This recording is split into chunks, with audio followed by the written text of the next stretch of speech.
my younger sister Carol is 5 years younger than I am, and I think our lives all changed that day in October. I was sitting at my desk at 6:30 in the morning in Oregon, and I got a call from my niece, Carol's daughter, and she told me that her dad had just been killed in a car accident.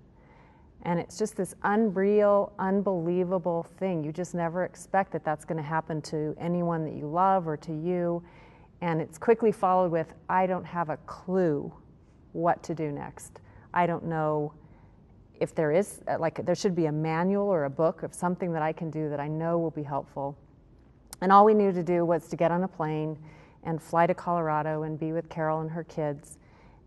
The sad part about that was that after 4 or 5 days, after we had the memorial service and we kind of dealt with a few basic paperwork things, we got on a plane and left. And we were in another state from Carol, and it just felt like there was so little that we knew to do, and also so little that we knew would be helpful. And the only thing I really knew to do was just to try and stay in touch and try and be willing to stay in touch and call and contact and hear what the process was like for her, and to ask her what was helpful and what was not helpful. And surprisingly, what she said was, it was just, you can't fix the situation, you can't make it any different, but you can be willing to be in it with her. And I think that's part of what's hard for widows, is that it's such an uncomfortable situation for everyone involved.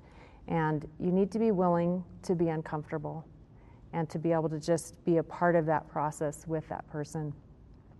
And part of what I noticed, having talked with Carol over all these months, I would call her and check in and find out what she's doing, and I realized that she was very articulate about what the process was like for her.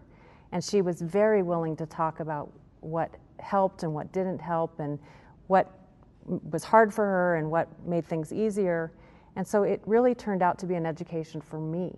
She taught me a lot about grief. She taught me a lot about how to be a compassionate witness to someone else's life.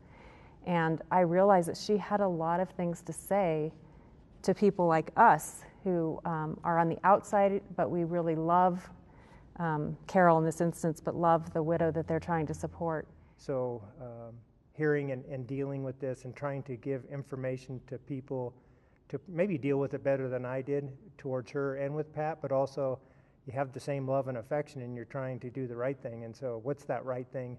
And discovering later on there is no right thing. It's just stay connected, stay in touch, and also hearing many stories of people that she's introduced us to going through similar circumstances but in completely different ways sort of makes me want to think, boy, how can we make this better for people, widows for sure, but the people that are supporting them. At the same token, it's like, wow, there's some information here. If I only knew that earlier, I would have gladly have done those things or shared them with other people. And so building something, working with people, building a community or a village and centered around this, and then sharing that information. And then if people want to pick up and share it with others, that would be great. But you have to start somewhere, and we're fortunate we have the opportunity to, and who doesn't want to do that? Yeah, it's been really exciting to meet some of the widows through Carol, some of the other people that she's known and has become connected to. And what it's really helped me realize is that the stereotype that we have about widows is completely off. Widows are really wonderful people. They have a lot of interests and talents and excitement, and they're not broken. Their lives aren't over. And they have a lot to offer, and if we can at least help support widows to get back that life and to reinvent their lives, that seems really exciting to me at the same time.